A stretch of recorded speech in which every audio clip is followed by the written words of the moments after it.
Hello student, आज हम लोग डायमेंशंस के बारे में पढ़ेंगे। अब अगर हम किसी बॉक्स या ऑब्जेक्ट की बात करें तो वहाँ पर डायमेंशन का मतलब होता है उसकी लेंथ और ब्रेड्थ या विड्थ, जो हाइट है उसकी मेजरमेंट क्या क्या है। लेकिन जब हम बात करते हैं फिज़िक्स में डायमेंशंस का, तो डायमेंशंस का मतलब होता है कि फ़िज़िकल क्वांटिटीज़ को रिप्रेजेंट करने के लिए जो फंडामेंटल फ़िज़िकल क्वांटिटीज़ का यूज़ हो रहा है उसमें उनकी कितनी पावर्स हैं। ठीक है, कोई भी डिराइव्ड फ़िज़िकल क्वांटिटी ले लेते हैं, जैसे कि वेलोसिटी। वेलोसिटी आप जानते हैं ये होता है डिस्प्लेसमेंट अपॉन टाइम, और डिस्प्लेसमेंट एक्चुअली क्या है, लेंथ। और ये जो यहाँ पर है टाइम है, तो इसमें लेंथ जो है वो एक बार यूज हो रहा है और अपॉन में टाइम यूज़ हो रहा है। और इसकी यूनिट की बात अगर हम करें, जो बेस यूनिट इसकी होगी वो मीटर पर सेकेंड। तो अगर हम इससे देखते हैं कि लेंथ वन टाइम यूज़ हो रहा है और यहाँ पे टाइम भी एक बार यूज़ हो रहा है, माइनस में, अपॉन में है तो वो माइनस में है। तो यहाँ पर मीटर जो है यानी लेंथ है वो वन टाइम यूज़ हो रहा है और टाइम जो है वो -1 टाइम। तो इसको हम डायमेंशंस, जो इसकी ये पावर्स हैं, इन्हीं को हम डायमेंशंस कहेंगे। यहाँ लेंथ की 1 डायमेंशन है और टाइम की -1 डायमेंशन है। इसको इस पर भी देख सकते हैं यूनिट को देख करके कि मीटर किसकी यूनिट है, फिजिकल क्वांटिटी लेंथ है, और यहाँ पर जो सेकेंड है वो किसकी यूनिट है, टाइम की यूनिट। तो उसकी जो पावर है वो -1 है। तो these powers are the dimensions raised over the physical quantities here. Okay, और इसको लिखने का तरीका ये है, उसको हम डायमेंशनल फार्मूला कहते हैं। एक स्क्वायर ब्रैकेट लेंगे, उसमें लेंथ और टाइम, यहाँ पर -1 है, इसको लिख देंगे, और 1 है तो इसको लिखने की ज़रूरत नहीं है। ठीक है, तो ये कहलाता है डायमेंशनल फार्मूला।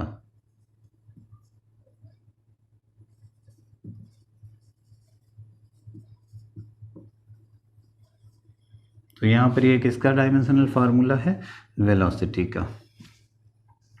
ठीक है, इसी तरह से हम किसी और फिजिकल क्वांटिटी की बात कर लें, जैसे एक्सेलरेशन। तो एक्सेलरेशन जो है वो होता है change in velocity per unit time. तो यहाँ पर वेलोसिटी में होने वाले चेंज की बात कर रहे हैं और फिर टाइम से फिर से डिवाइड कर दिया गया है। तो यहाँ पर इसकी फिजिकल क्वांटिटी, एक तो खुद ये डेराइव्ड फिजिकल क्वांटिटी जो x/t से बनी है, और इसका डायमेंशनल फार्मूला आपको पता है। अगर हम इसकी यूनिट की बात करें तो आपको पता है ये मीटर पर सेकेंड स्क्वायर ये होगी। तो बेस यूनिट को देख करके भी आप डायमेंशन बता सकते हैं। इसमें लेंथ 1 टाइम यूज़ हो रही है, लेंथ की जो पावर है वो 1 है, और टाइम की जो पावर है -2 है। 1 लिखना ज़रूरी नहीं है, और इसको स्क्वायर ब्रैकेट में लिख दें तो it is the dimensional formula. और डायमेंशंस क्या हैं, the powers raised over the fundamental physical quantities, और you can say the powers to which the fundamental physical quantities are raised in a derived physical quantity. So these are the powers here, these are the exponent, or you can say these are the dimensions. यहाँ पे volume की जैसे हम बात करें, volume length into breadth into height होगा। तो length जो है वो फिजिकल क्वांटिटी एक बार यूज़ हो रही, दोबारा फिर से ब्रेड्थ भी एक्चुअली एक लेंथ है और हाइट भी सर्टेन लेंथ है। तो लेंथ यहाँ पर 3 बार यूज़ हो रही है, लेंथ की पावर 3। तो जो ये डेराइव्ड फिजिकल क्वांटिटी है वॉल्यूम, और इसमें जो फिजिकल क्वांटिटी बेस क्वांटिटी है वो फंडामेंटल फिजिकल क्वांटिटी वो 3 बार मल्टीप्लाई हो रही है, उसकी पावर 3 है। तो the power 3 is dimension. Okay, volume is a 3 dimensional physical quantity of length. Length की 3 डायमेंशन इसमें। अब हम इसको यूनिट के सेंस में देखते तो भी इसकी यूनिट क्या होती है वॉल्यूम की, मीटर क्यूब। तो यूनिट से भी हमें पता चल जाता है कि इसका डायमेंशनल फार्मूला ये होगा। तो bye knowing the unit you can write down the dimensional formula. Area की बात करें तो एरिया लेंथ इंटू ब्रेड्थ होगा।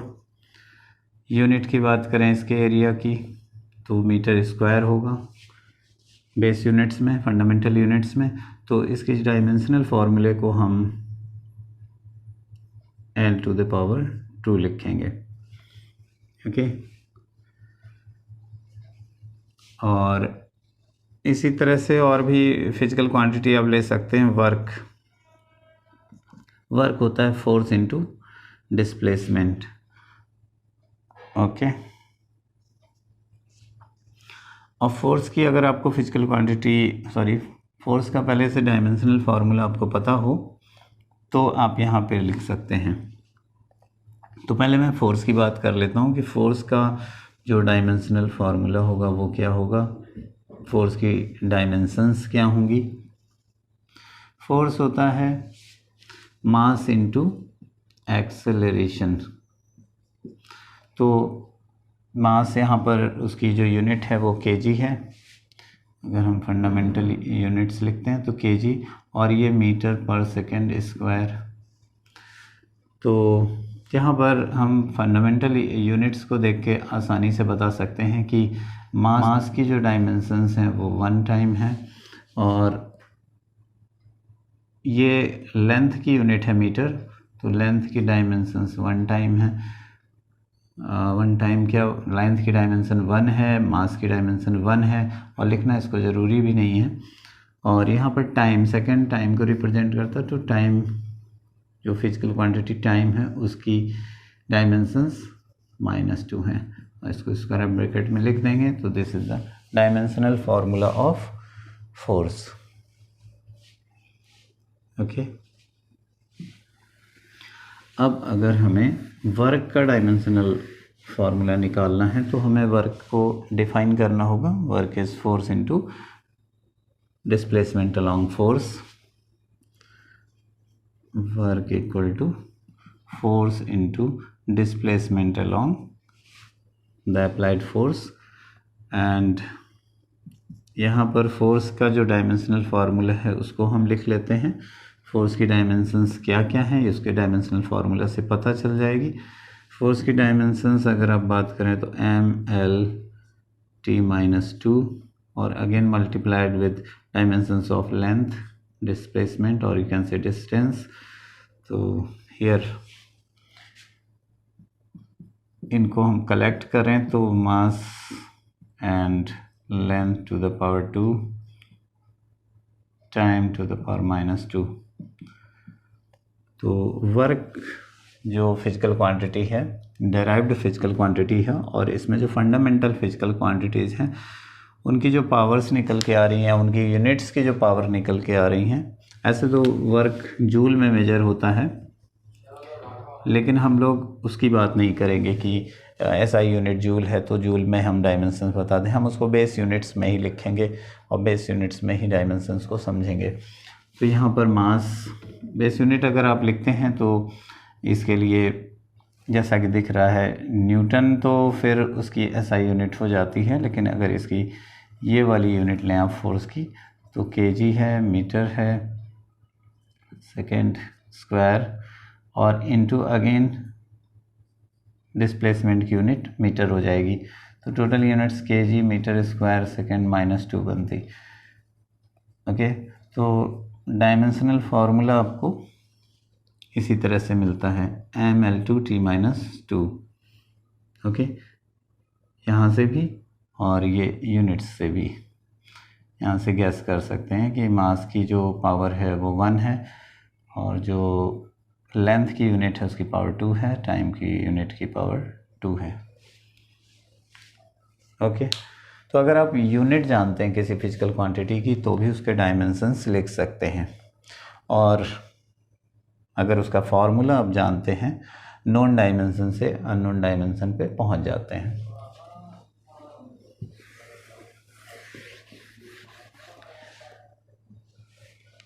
जो फिजिकल क्वांटिटीज़ होती हैं जनरली एनर्जी की जो डायमेंशंस होंगी वो वही होंगी जो वर्क की डायमेंशंस हैं। सेम नेचर की क्वांटिटीज़ की सेम डायमेंशंस होंगी, डायमेंशंस ऑफ फार्मूला भी इक्वल होंगे। लेकिन कभी कभी ऐसा होता है कि कुछ फिजिकल क्वांटिटीज़ में डायमेंशंस आपको सेम दिखते हैं but those physical quantities are not the same. वो अलग अलग फिजिकल क्वांटिटीज़ हैं बट उनका डायमेंशन आप देखेंगे कि वो सेम है। जैसे अभी मैं टॉर्क की बात करता हूँ, तो टॉर्क जो होता है उसको force into perpendicular distance from axis of rotation. जैसे कि कहीं पे रोटेशन हो रहा है तो रोटेशनल टेंडेंसी फोर्स की कितनी है इसको मेजर करते हैं हम टॉर्क से। ओके, कि वो फोर्स किसी बॉडी को आसानी से घुमा पाएगा कि नहीं घुमा पाएगा, ये उसकी टॉर्क से पता चलता है, कितना टॉर्क है उसके। तो टॉर्क किस तरह डिफाइन है, जैसे पेन को आपने यहाँ पे पकड़ा हुआ है तो इसका रोटेशन एक्सट्रीम एंड से आसानी से कर सकते हैं, लेकिन अगर आप यहाँ से हम रोटेशन करने की कोशिश करें तो थोड़ा टफ हो जाता है। बिल्कुल वैसे ही जैसे कोई हैंड पाइप चलाते हैं तो उसका हैंडल जितना लंबा होगा यानी डिस्टेंस जितनी ज़्यादा होगी फोर्स अप्लाई करने की जगह, और जो उसका पिवेट है, पिवेट से ज़्यादा दूर पे फोर्स अप्लाई करेंगे तो आपको टॉर्क ज़्यादा मिलेगा for the same applied force. Okay, यानी दूर से चलाने के लिए एक बच्चा भी उस हैंडल को आसानी से हैंड पाइप को चला सकता है। ओके, तो यहाँ पर टॉर्क होता है, हिंदी में इसको बल का आघूर्ण कहते हैं, और इंग्लिश में से एक और टर्म है टॉर्क के अलावा, वो है मोमेंट ऑफ फोर्स। तो force into perpendicular distance from axis of rotation. तो इसमें भी ये जो क्वांटिटी आ रही है वो डिस्टेंस है, तो फोर्स इनटू डिस्टेंस अगेन आपके पास हो गया है।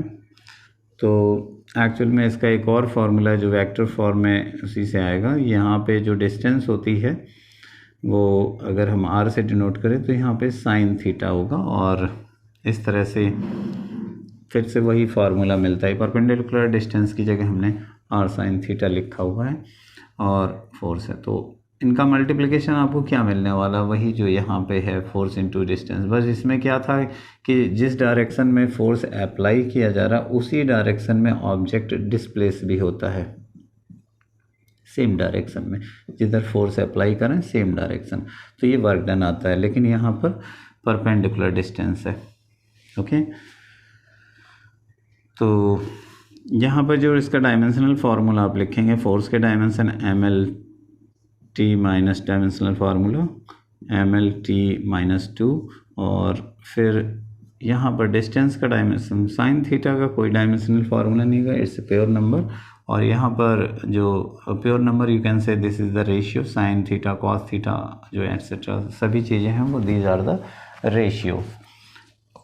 आर जो डिस्टेंस है उसका फार्मूला L, तो जो मल्टीप्लाई होके आएगा फार्मूला वो आएगा यहाँ पे 1 ही रहेगा, लिख नहीं रहे हम, और L⁻², T⁻⁻²। तो आप देखेंगे कि जो एनर्जी का जो डायमेंशनल फार्मूला है वो, और जो टॉर्क का डायमेंशनल फार्मूला है वो इक्वल है, but these quantities are not the same. Work actually energy है। अगर आप एनर्जी का किसी और एनर्जी का फार्मूला जानते हो, जैसे कि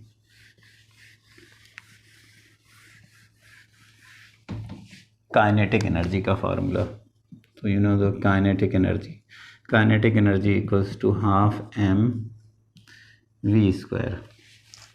तो यहाँ पर ये तो नंबर है प्योर, इसका कोई डायमेंशन नहीं, कोई यूनिट नहीं इसकी, तो कोई डायमेंशन भी नहीं। तो यहाँ पर m यानी मास इंटू वेलोसिटी स्क्वायर, मास का डायमेंशनल फार्मूला m, और वेलोसिटी LT-1 और इसकी स्क्वायर यहाँ पे कर देंगे तो क्या निकल के आएगा dimensional formula for energy, m(L)⁻², और T⁻⁻²। तो मास की 1 डायमेंशन है, लेंथ की 2 डायमेंशन है और टाइम की -2 डायमेंशंस है। और डायमेंशनल फार्मूला आप देख रहे हैं जो वर्क का था वही इसका भी है, काइनेटिक एनर्जी का। अगर आप ग्रेविटेशनल एनर्जी ना किसी भी टाइप की एनर्जी का यूज़ करेंगे तो फार्मूला आपको यही मिलेगा। और टॉर्क का भी सिमिलर है। तो ये एक्सेप्शन इस तरह के मिलेंगे। अदरवाइज डायमेंशनली सेम क्वांटिटीज़ जो होती हैं, मतलब सेम क्वांटिटीज़ के डायमेंशंस भी सेम होते हैं। अब हम लोग बात कर लेते हैं कि डायमेंशन का यूज क्या क्या हो सकता है। तो एक तो इसका यूज ये है कि हम किसी फार्मूले की, किसी इक्वेशन की करेक्टनेस को चेक कर सकते हैं। इसको हम कंसिस्टेंसी या फिर करेक्टनेस की चेक करना कह सकते हैं। तो होता ये है कि अगर कोई सही इक्वेशन है तो उसके हर एक टर्म का डायमेंशन इक्वल होंगे, पूरा डायमेंशनल फार्मूला इक्वल होगा, dimensional formula of each term will be equal, identical. तो इसी को हम प्रिंसिपल ऑफ होमोजेनिटी भी कहते हैं कि जितने भी इक्वेशंस हैं, करेक्ट इक्वेशंस हैं, डायमेंशनली जो करेक्ट होंगे उन सभी के हर एक टर्म का जो डायमेंशनल फार्मूला है वो सेम होगा। और इससे ये भी हम इन्फरेंस निकाल सकते हैं कि सेम टाइप की क्वांटिटी ही को हम ऐड कर सकते हैं या सब्ट्रैक्ट कर सकते हैं। मतलब एनर्जी में से एनर्जी को सब्ट्रैक्ट कर सकते हैं, वेलोसिटी में वेलोसिटी ऐड कर सकते हैं, सब्ट्रैक्ट कर सकते हैं। डिफरेंट चीज़ें साथ साथ ऐड नहीं होंगी। Use of dimensions,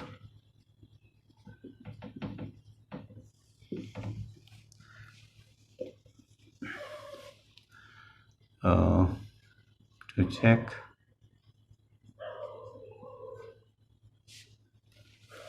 the correctness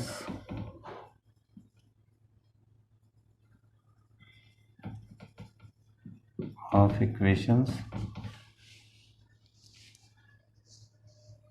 तो इसमें कोई इक्वेशन आपको दे देते हैं, कंसिस्टेंसी आप कह सकते हैं यहाँ पे, कंसिस्टेंसी कैसी है, करेक्ट है कि नहीं वो फॉर्मूला। तो यहाँ पे जैसे v = u+at लिखा हुआ है, तो v = u+at में आपको यहाँ का ये वेलोसिटी है, ये भी वेलोसिटी है, और ये एक्सेलरेशन और टाइम है, इनका मल्टीप्लिकेशन है। पर होना ये चाहिए कि इसका जो डायमेंशनल फार्मूला होगा और इसका जो डायमेंशनल फार्मूला होगा और इसका सेम आएंगे, तीनों टर्म के डायमेंशन सेम आने चाहिए। तो इसका आप निकाल के देख लीजिए। तो इसका डायमेंशन क्या होगा, LT-1 डायमेंशनल फार्मूला, और इसके डायमेंशंस भी सेम होंगे तो इसका भी डायमेंशनल फार्मूला LT-1 होगा। वो था वेलोसिटीज़, वेलोसिटी का डायमेंशनल फार्मूला हमें पहले से पता है तो हम डायरेक्ट लिख लेते हैं। यहाँ पर इसका डायमेंशन देखते हैं कि क्या होगा इसका। तो एक्सेलरेशन का डायमेंशन LT-2 डायमेंशनल फार्मूला, और यहाँ पे टाइम का डायमेंशनल फार्मूला ऐसे लिख लेते हैं। तो ये कंबाइंड होकर के क्या होगा, ये दोनों मिल करके आएगा LT-1। ओके, तो आप देखते हैं पहले टर्म, दूसरे टर्म और तीसरे टर्म के डायमेंशन सेम है, मतलब ये करेक्ट इक्वेशन है, डायमेंशनली करेक्ट है।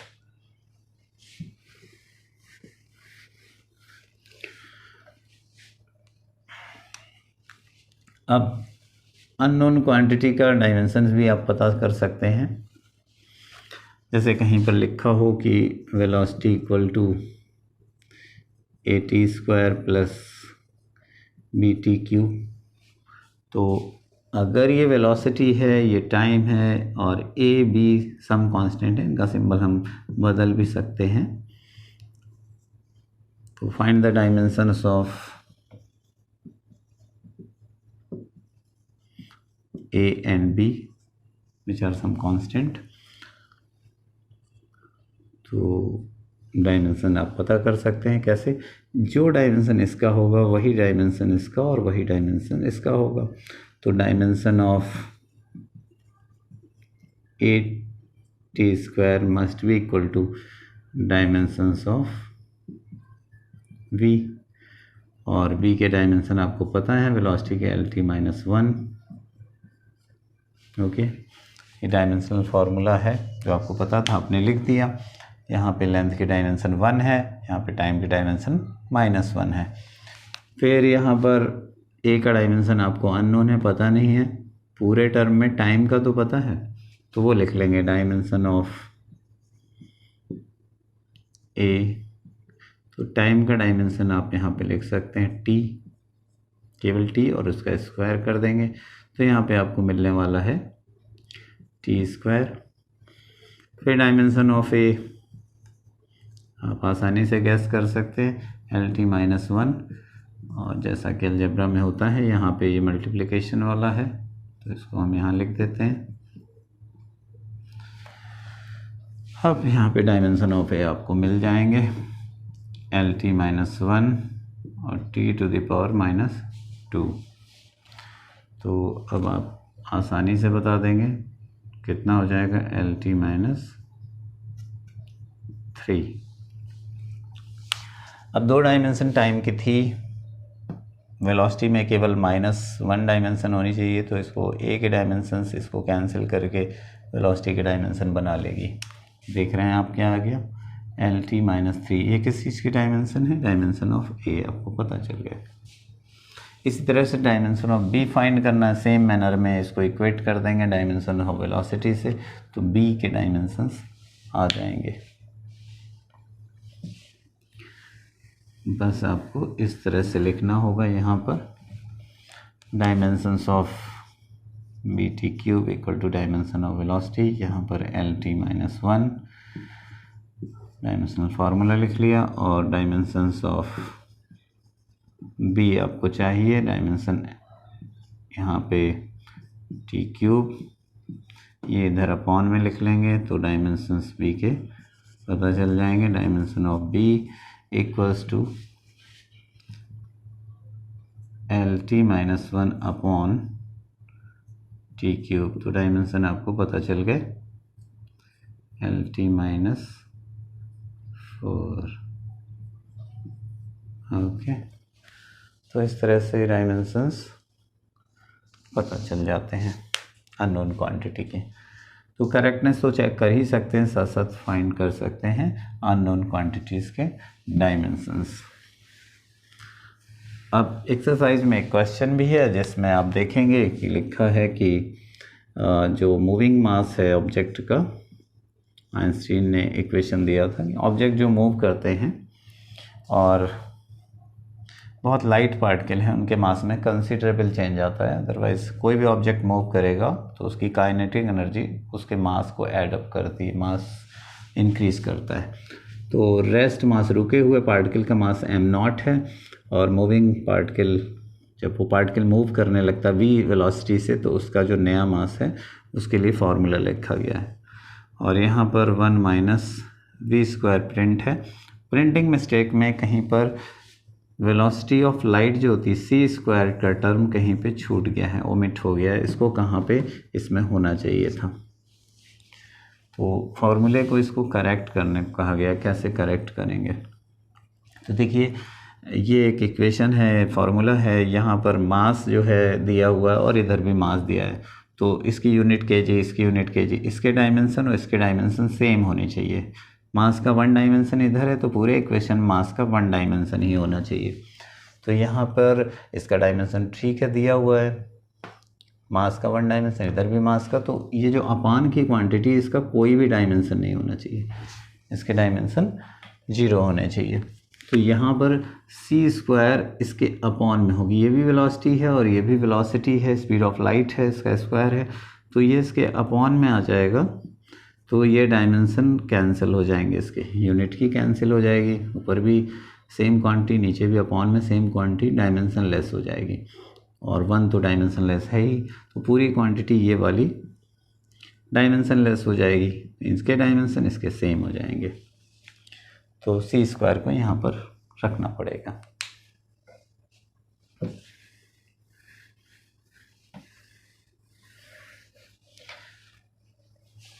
डायमेंशन का एक और यूज है, वो है कोई हम रिलेशन इस्टेब्लिश कर सकते हैं, मतलब कि कोई फॉर्मूला डेराइव कर सकते हैं डायमेंशनल मेथड से। कैसे करते हैं देखते हैं।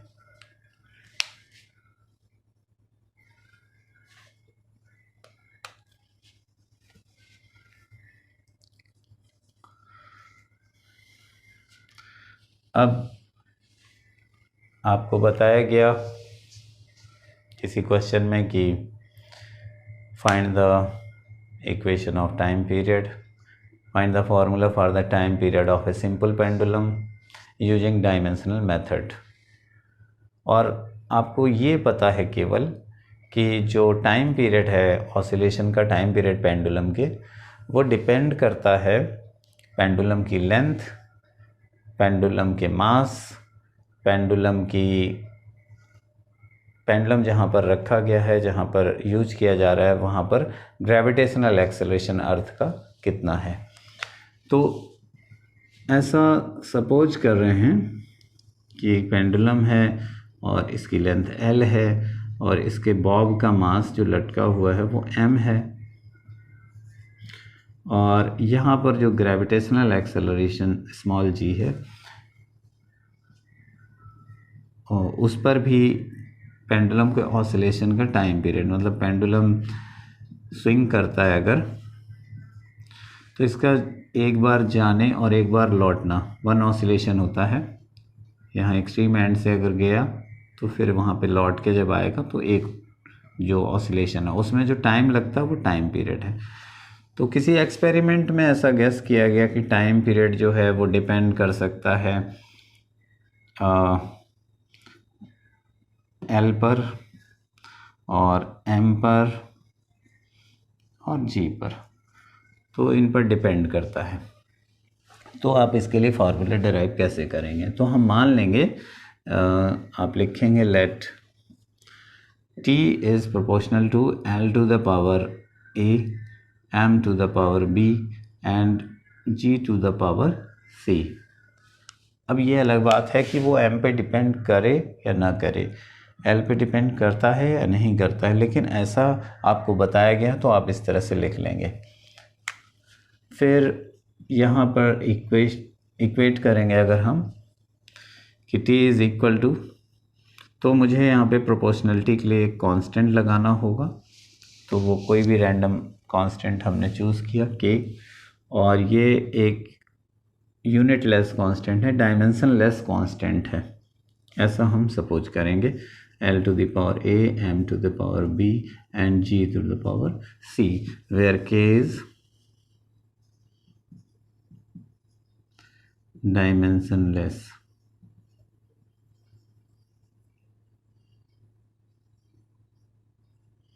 कांस्टेंट, प्रोपोर्शनलिटी का कांस्टेंट है और डायमेंशनलेस है। इस तरह से हम लिख लेंगे। फिर यही हमारा वो रिलेशन है, फॉर्मूला है, बस इसमें A, B और C की वैल्यू अननोन है। जो रिक्वायर्ड फार्मूला है वो यही है, लेकिन अगर ये फार्मूला सही है तो इसमें लेफ़्ट साइड के डायमेंशंस और राइट साइड के dimensions must be the same, equal होने चाहिए। लेंथ के डायमेंशन जो भी हों इधर वाली लेंथ के बराबर होने चाहिए, उधर जो मास का डायमेंशन हो वो इधर वाले मास के डायमेंशन के बराबर होगा, इधर जो टाइम का डायमेंशन होगा वो इस साइड में टाइम के डायमेंशन के इक्वल होगा।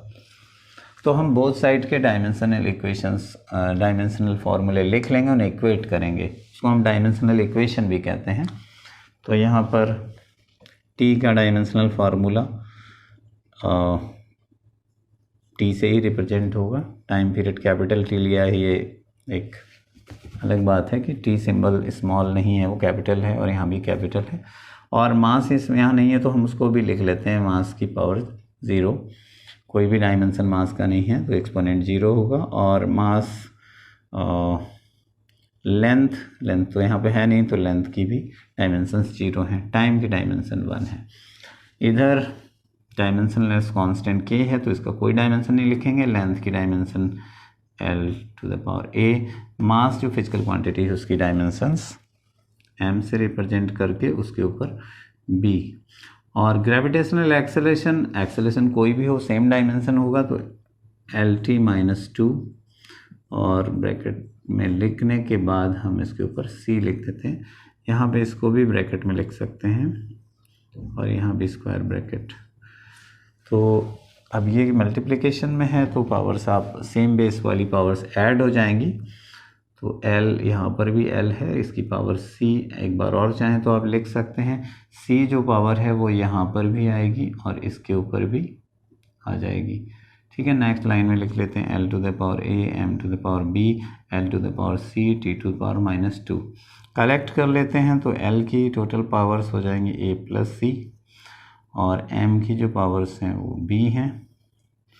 लेंथ की जो पावर्स यानी डायमेंशन है वो C इधर कलेक्ट कर चुके हैं, C लिखना नहीं, T⁻² टाइम की डायमेंशन, और ब्रैकेट में आप लिखना चाहें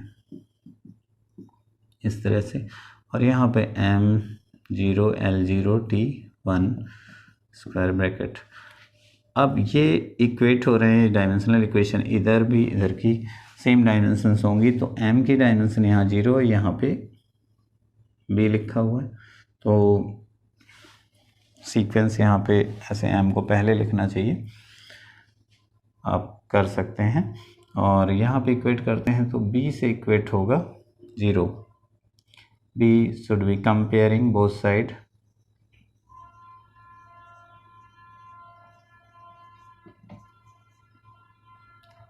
B equal to 0, A plus B equal to 0। यहाँ पे मैं लिख देता हूँ कंपेयर करने पर क्या मिल रहा है, B equal to 0, A plus C equal to again 0, and तीसरा जो है वो टाइम को कंपेयर करते हैं, तो यहाँ कुछ ओमिट हो गया है, छूटा हुआ है, यहाँ पे जब लिखा था तो ये C रहेगा इसके साथ में, यहाँ भी C रहेगा, okay, it was an error. तो यहाँ पर -2C equal to 1,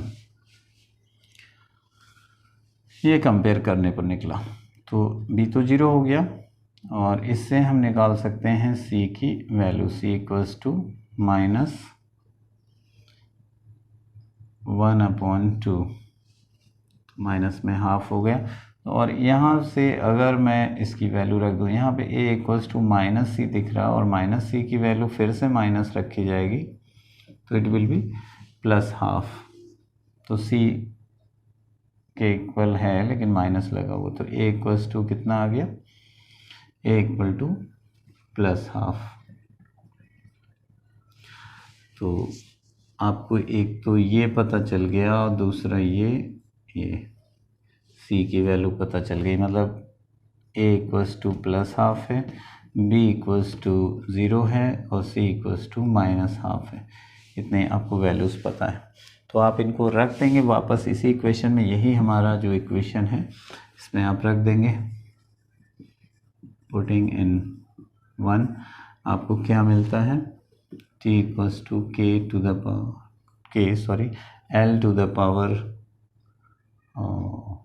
L⁴ A means half, and M⁴0 and G⁻⁻²,